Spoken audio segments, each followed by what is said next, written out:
শুরুটা হয় 2010 সালের সময়কে দেখিয়ে, যেখানে আটলান্টিক মহাসাগরের একটি দ্বীপে আমরা একটি হাইটেক ল্যাব দেখতে পাই, যেখানে ইঞ্জিন কর্পোরেশন তাদের বিজ্ঞানী এবং ইঞ্জিনিয়ারদের সাহায্যে ডাইনোসরের রক্ত এবং ডিএনএতে পরিবর্তন আনার প্রক্রিয়া শুরু করে।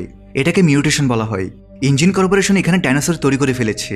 তারা চায় যে ডাইনোসররা এই পরিবেশ এবং এই সময়ের নিজেদের মানিয়ে নিক।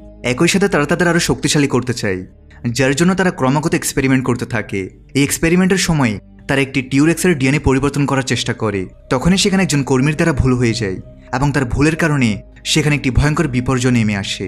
এই পুরো প্রক্রিয়া চলাকালীন মেশিনগুলোতে সমস্যা দেখা দেয়। টিরেক্স এখন একটি নতুন বিপজ্জনক মনস্টারের রূপ নিয়েছে। সে জেগে ওঠে, এরপর সে পুরো ল্যাবের ধ্বংসযজ্ঞ চালায় আর বিজ্ঞানীদের মেরে ফেলে। সবাইকে এই জায়গা ছেড়ে যেতে হয়। পুরো ল্যাবের রহস্য এবং এখানে যা কিছু হয়েছে তার সময়ের সাথে সাথে চাপা পড়ে যায়। 17 বছর পর্যন্ত কেউ দ্বীপে আসে না। 17 বছর পর আমরা মার্টিন নামের এক লোককে দেখি। সে একটি অনেক বড় ফার্মাসিউটিক্যাল কোম্পানিতে হাই লেভেল এক্সিকিউটিভ। কোম্পানির নাম পাকাতজেনিক্স। এই কোম্পানি বিশ্বের সবচেয়ে মারাত্মক রোগের চিকিৎসা খোঁজার জন্য বিখ্যাত।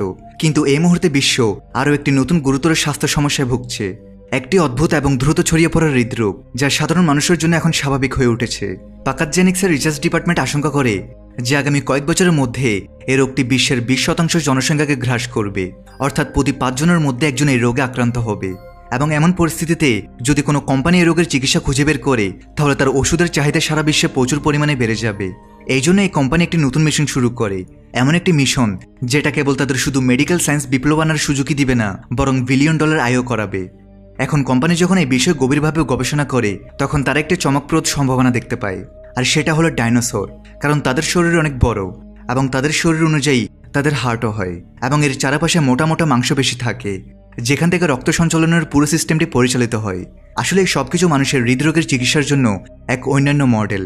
পাকাতজেনিক্স বিশ্বাস করে যে যদি আমরা ডাইনোসরের রক্ত সংগ্রহ করতে পারি, বিশেষ করে তাদের হৃৎপিণ্ডের কোষের সাথে যুক্ত জৈব কাঠামো, তাহলে তা দিয়ে একটি কার্যকর ওষুধ তৈরি করা যাবে, যেটাই মারাত্মক রোগকে মূল থেকে নির্মূল করে দিবে। তাই এই ঝুঁকিপূর্ণ মিশনটি সম্পূর্ণ করার জন্য কোম্পানি পুরো দায়িত্ব মার্টিনকে দেয়। তাকে একটি টাস্কও দেওয়া হয়, আর সেটি হলো 3টি ভিন্ন প্রজাতির ডাইনোসরের রক্ত নিয়ে আসা, যার মধ্যে একটি সমতল ভূমিতে চলাচল করে, দ্বিতীয়টি পানিতে থাকে এবং তৃতীয়টি বাতাসে উড়ে। অর্থাৎ এই মিশনের জন্য তাকে 3 ধরনের ডাইনোসরের প্রজাতিকে ট্র্যাক করতে হবে আর তাদের ধরে রক্তের নমুনা সংগ্রহ করতে হবে। কিন্তু এই কাজটা এত সহজ নয়, কারণ এই ডাইনোসররা বিশ্বের সবচেয়ে বিপজ্জনক এবং নিষিদ্ধ এলাকায় বাস করে। মার্টিন জানে যে এই মিশন সে একা করতে পারবে না, তাই সে কিছু বিশেষজ্ঞের একটি দল গঠনের সিদ্ধান্ত নেয়। এই কারণে সে প্রথমে জোরারের সাথে দেখা করে, যে আসলে একজন প্রাক্তন বিশেষ বাহিনীর কমান্ডো। জোরা শুধু একজন সৈনিকই নয়, বরং সে জঙ্গলে টিকে থাকা এবং হাইটেক অস্ত্রের ব্যবহার করার পাশাপাশি সব ধরনের বিপদ মোকাবেলা করতে পারে। আর এই কারণে মার্টিন মনে করে যে এই মিশন যদি তার সাথে মিলে কেউ শেষ করতে পারে, তাহলে সে হলো জোরা। জোরাকে নিজের দলে অন্তর্ভুক্ত করার জন্য মার্টিন তাকে সরাসরি $10 মিলিয়ন অফার দেয়, যা সত্যি অনেক বড় একটি অঙ্ক। কিন্তু জোরাকে এর চেয়ে বেশি আকর্ষণ করে এই মিশনের অ্যাডভেঞ্চার। মার্টিন যখন তাকে পুরো মিশনের বিস্তারিত জানায়, তখন তাকে পরিষ্কার করে দেয় যে এই সব কিছু সম্পূর্ণ আনঅফিশিয়ালভাবে হবে। অর্থাৎ এটি একটি সিক্রেট অপারেশন, যার জন্য কোনো সরকারি অনুমতি নেই এবং কোনো নিরাপত্তাও নেই। আর এটাই এই মিশনের সবচেয়ে বড় চ্যালেঞ্জ, কারণ কোনো দেশের সরকারই ডাইনোসরের এলাকায় যাওয়ারও অনুমতি দেয় না। এই মিশনের সফলতা এই বিষয়ের উপর নির্ভর করে যে তাদের পুরো দল গোপনে সেই এলাকায় প্রবেশ করবে যেখানে ডাইনোসর আছে, এবং তাদের রক্তের নমুনা নিয়ে ধরা না পড়ে সেখান থেকে বেরিয়ে আসবে। এখন জোরা দলে যোগ দিয়েছে, কিন্তু মার্টিন আরও একজনকে তার দলে অন্তর্ভুক্ত করতে চায়। আর সে হলো ডক্টর হেনরি, যে একজন প্যালিওন্টোলজিস্ট, অর্থাৎ এমন একজন বিজ্ঞানী যে পুরনো বিষয় নিয়ে গবেষণা করে। তার ডাইনোসরের সম্পর্কে অনেক গভীর জ্ঞান রয়েছে। আর যখন হেনরিকে সে পুরো মিশনের ব্যাপারে বলে, তখন সে এই মিশনে যোগ দেয়। হেনরি জানে তাদের যে 3 ডাইনোসর চাই, তাদের মধ্যে হচ্ছে মোসাসরাস, যে থাকে সমুদ্রে, তারপর হচ্ছে টাইটানোসরাস, যাকে আমরা পাবো মাটিতে, আর সর্বশেষ আকাশে পাবো আমরা ক্যাটজল কোয়াটলেস ডাইনোসরকে। এটা সবার বড় ডাইনোসর। এরা সবাই 100 বছরের উপরে বেঁচে থাকে। আসলে হেনরির টাকার কোনো লোভ নেই, বরং সে ডাইনোসরদের কাছ থেকে দেখতে চায়। কিন্তু এত বড় মিশনের জন্য 3 জন যথেষ্ট নয়। তাই জোরা তার আরও 2 জন সঙ্গীর সাথে মার্টিনের পরিচয় করিয়ে দেয়, যারা আগে জোরের সাথে কাজ করেছে। এদের মধ্যে একজন ফাইটার ববি এবং অন্যজন নেভিগেটর ডাঙ্কান। মার্টিন এই 2 জনকে তার দলে অন্তর্ভুক্ত করে নেই, এবং এখন এই পুরো দলে 5 জন সদস্য হয়েছে।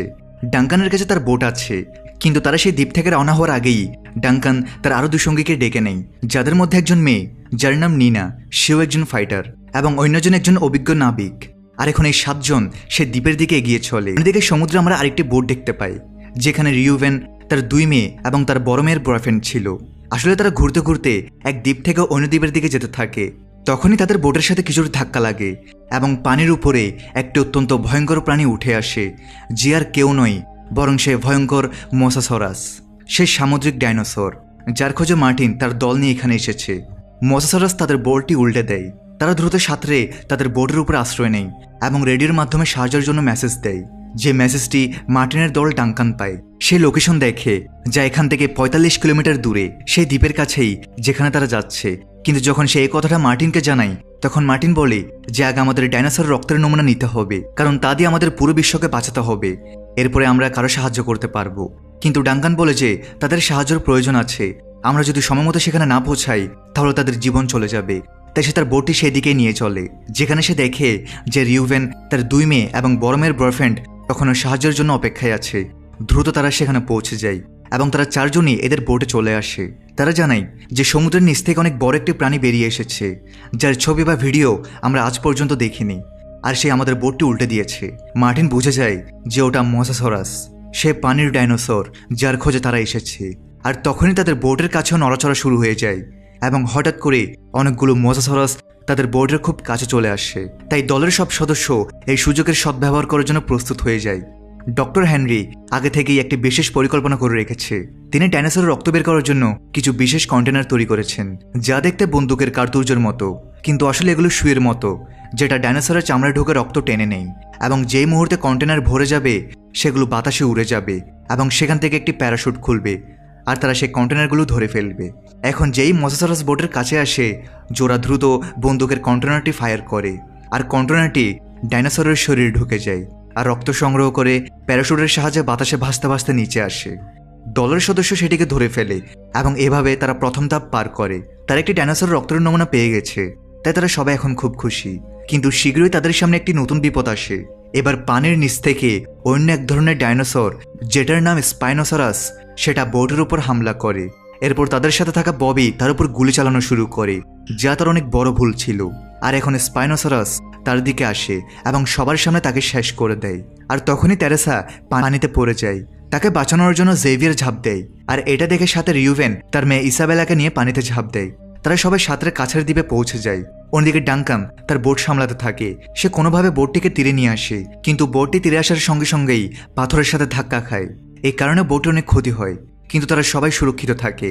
তারা তীরে পৌঁছে গেছে, কিন্তু তখনই আবার স্পাইনোসরাস তাদের উপর হামলা করে এবং তাদের সাথে থাকা নিনাকেও মেরে ফেলে।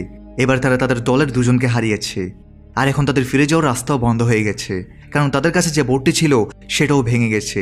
জোরা সবাইকে জানায় যে আমি আগে থেকেই একটি ব্যাকআপ প্ল্যান তৈরি করে রেখেছি। আমি আমার আরেকটি দলকে আগে থেকে বলে দিয়েছি যে পরদিন সকালে তারা হেলিকপ্টার নিয়ে দ্বীপের দিকে আসবে এবং যদি তারা কাউকে উঁচুতে দেখতে পায় তবে তাদের উদ্ধার করে নেবে। এর মানে হলো তাদের বাকি 2টি ডাইনোসর রক্তের নমুনা নেওয়ার পর উঁচু জায়গাতে চলে যেতে হবে, যাতে তাদের সবাইকে উদ্ধার করা যায়। ডাঙ্কান বলে যে আমি জানি হেলিকপ্টারের লোকেরা নিচে আসবে না, কারণ তারা জানে যে এই দ্বীপে অনেক বিপদ। তারা খুব অল্প সময়ের জন্য দ্বীপের আশেপাশে থাকবে, তাই আমাদের যত তাড়াতাড়ি সম্ভব কাজ শেষ করে উঁচু জায়গায় যেতে হবে, যাতে সবাইকে বাঁচানো যায়। কিন্তু তাদের সামনে আরও একটি সমস্যা ছিল, সেটা হলো রিউভেন আর তার 2 মেয়ে, যারা জেভিয়ারের সাথে এই দ্বীপে আটকা পড়েছে, কিন্তু অন্য একটি লোকেশনে। তারা সবাই তাকে বাঁচাতেও চায়, কিন্তু প্রথমে তাদের রক্তের নমুনা নিতে হবে, যার জন্য তারা জঙ্গলের ভেতরে যায়। সেখানে তারা অদ্ভুত অদ্ভুত জীবজন্তু দেখতে পায়, সাথে অনেক বিভিন্ন ধরনের ডাইনোসরও। কিন্তু তাদের খোঁজ সেই বিশেষ টাইটানসরাসের, যার রক্তের নমুনা তাদের প্রয়োজন। এবং শীঘ্রই তাদের চোখের সামনে টাইটানসরাসের পুরো পাল চলে আসে। এটা দেখে তারা খুব খুশি হয় এবং আগের মতোই তারা চুপচাপ ডাইনোসরের কাছে যায়। অবশেষে তারা রক্তের নমুনা নিতে সফল হয়। কিন্তু এখন তাদের সামনে সবচেয়ে বড় চ্যালেঞ্জ হলো আকাশে উড়ন্ত ডাইনোসর, যার নাম কোয়েটজালকোয়াটলাস। তার রক্তের নমুনা প্রয়োজন, কিন্তু সে অত্যন্ত বিপজ্জনক। সে তার আশেপাশে কাউকে সহ্য করে না। তাই ডক্টর হেনরি বলে যে আমাদের তাদের ডিম পর্যন্ত পৌঁছানো উচিত। ডিম থেকে আমরা রক্তের নমুনা নিয়ে নিব, যাতে আমাদের মধ্যে কারো জীবনের ঝুঁকি না থাকে। সবার তার এই পরামর্শটি খুব ভালো লাগে। এরপর তারা উঁচু পাথরের উপর যায়, যেখানে সে উড়ন্ত ডাইনোসরের বাসা রয়েছে। সেখানে তারা ডিম পেয়ে যায়। ডক্টর হেনরি খুব সাবধানে তার ডিমটি তোলে এবং কন্টেনারের সাহায্যে তার রক্ত বের করে আনে। তাদের কাছে এখন 3টি ডাইনোসরের রক্তই আছে। এখন শুধু তাদের এখান থেকে বের হতে হবে। কিন্তু তারা এখান থেকে বের হওয়ার আগেই কোয়েটজালকোয়াটলাস সেখানে চলে আসে, আর তাদের নিজের বাসার কাছে দেখে সে খুব রেগে যায়। ডাইনোসর তাদের উপর হামলা করে এবং সেই নাবিককে তার থাবায় ধরে মেরে ফেলে। আর এই সুযোগের সদ্ব্যবহার করে জোরা, ডাঙ্কান এবং হেনরি তারা সেখান থেকে পালাতে সফল হয়। সন্ধ্যা নাগাদ তারা দ্বীপের সেই পুরনো ল্যাবে পৌঁছে যায়, যেখানে তারা সেই পরিবারটিকে খুঁজে পায় যারা অন্য বোটে ছিল। সবার মনে হয় যে এই জায়গাটি হয়তো কিছুটা নিরাপদ হবে, কিন্তু তারা ভেতরে যেতেই বুঝতে পারে যে এলাকাটি আগে যতটা বিপজ্জনক ছিল এখন ততটাই বিপজ্জনক। এখানে এখন অনেক মিউটেড ডাইনোসর আছে আর সেগুলো তাদের উপর আক্রমণ করে। কিন্তু ভাগ্যক্রমে তারা সবাই সেখান থেকে বেঁচে পালাতে সফল হয়। কিন্তু মার্টিন, যে এখন পর্যন্ত দলের লিডার ছিল, সে হঠাৎ করে বদলে যায়। যে মুহূর্তে সে নিশ্চিত হয় যে 3 রক্তের নমুনাই তার কাছে আছে, সে তার পকেট থেকে বন্দুক বের করে এবং পুরো দলের দিকে তাক করে। সে সবাইকে হুমকি দেয় যে এখন এই মিশন শুধু তার, এবং যদি কেউ তার মাঝে আসে তবে সে তাকে মেরে ফেলবে। কিন্তু তাদের সবার ভাগ্যে অন্য কিছুই লেখা ছিল, কারণ ঠিক সময় সেখানে একটি বিশাল মিউটেড টিরেক্স চলে আসে। এটা সেই ডাইনোসর যে বহু বছর আগে যখন এই ল্যাবটি ধ্বংস হয়ে গিয়েছিল তখন থেকে এখানে ছিল, এবং সে আগে থেকে আরো ভয়ঙ্কর রূপ নিয়ে সামনে আসে। সে সরাসরি মার্টিনের উপর হামলা করে এবং তাকে গিলে ফেলে। এই হামলার সময় মার্টিনের হাত থেকে রক্তের নমুনার কন্টেনারটি পড়ে যায় এবং জোড়া দ্রুত সেটা তুলে সুরক্ষিত করে। আকাশে তাদের সাহায্যের জন্য হেলিকপ্টারও চলে আসে, কিন্তু টিরেক্স অত্যন্ত বিপজ্জনক। সে হেলিকপ্টারের শব্দ তাকে আকৃষ্ট করে আর সে হেলিকপ্টারটিকে তার চোয়ালে চেপে ধরে। এতে করে পাইলটের মৃত্যু হয়। তখনই তারা সেখানে একটি জাহাজ দেখতে পায় যেটা ইঞ্জিন কোম্পানি ব্যবহার করত। তারা দ্রুত সেই জাহাজে চড়ে যায়। অ্যানা সেটাকে স্টার্ট করে সেখান থেকে বের হওয়ার চেষ্টা করে, তবে টিরেক্স আবারও তাদের উপর হামলা করে দেয়। ডাঙ্কানের মনে পড়ে যে টিরেক্স আলোর দিকে আকৃষ্ট হয়, তাই সে একটি ফ্লেয়ার গান বের করে এবং নিজে জাহাজ থেকে দূরে গিয়ে সেটিকে চালিয়ে দেয়। এতে করে টিরেক্সের মনোযোগ অন্যদিকে চলে যায়। সে সেই আলোর দিকে পিছু নেয় যেটা ডাঙ্কানের হাতে আছে। নিজের জীবনের পরোয়া করে না, সে নিজের জীবন দিয়েই তার সঙ্গীদের বাঁচাতে চায়। যদিও জোরা তাকে ফিরে আসতে বলে, কিন্তু সে বলে এটা করা জরুরি, না হয় সবাই মরবে, সাথে পৃথিবীর সবাই হৃদরোগে আক্রান্ত হয়ে পড়বে। এবার জাহাজটি ধীরে ধীরে দ্বীপ থেকে দূরে যেতে থাকে এবং তখনই ফ্লেয়ারের আলো নিভে যায়। জোরার মনে হয় যে ডাঙ্কান আর পৃথিবীতে নেই। টিরেক্সও জঙ্গলের দিকে ফিরে যায়, কিন্তু কিছুক্ষণ পরেই আরেকটি ফ্লেয়ার আকাশে জ্বলে ওঠে এবং এটি এই সংকেত দেয় যে ডাঙ্কান এখনো বেঁচে আছে। জোরা খুব খুশি হয় এবং এখন জাহাজ ঘুরিয়ে সে সেদিকেই নিয়ে যায়, যেখানে সে ডাঙ্কানকে অক্ষত অবস্থায় পায়। এভাবে ডাঙ্কানের জীবন বেঁচে যায়। এখন তাদের কাছে সে 3টি ডাইনোসর রক্তের নমুনা আছে। তারা সে ভয়ঙ্কর দ্বীপ থেকে বেরিয়ে এসেছে। পথে ডক্টর হেনরি জোরাকে জানান যে মার্টিন এই রক্তের নমুনাগুলো একটি কোম্পানিতে দিতে যাচ্ছিল, যাতে তারা বিশ্বের সবচেয়ে দামি ওষুধ তৈরি করতে পারে। কিন্তু এমনটা করা ঠিক হবে না, কারণ এতে চিকিৎসা শুধু ধনীদের জন্যই সীমাবদ্ধ থাকবে। তাই হেনরি এবং জোরা মিলে এই সিদ্ধান্ত নেয় যে তারা এই রক্তের নমুনাগুলো বিভিন্ন কোম্পানিকে দিবে, যাতে সব কোম্পানির কাছেই সেই ভয়ঙ্কর রোগের চিকিৎসার ওষুধ থাকে। আর যখন অনেক কোম্পানির কাছে ওষুধ থাকবে তখন বাজারে এর দামও অনেক কমবে আর প্রত্যেক মানুষ হৃদরোগ থেকে মুক্তি পাবে। আর এর সাথে এই মুভিও এখানেই শেষ হয়।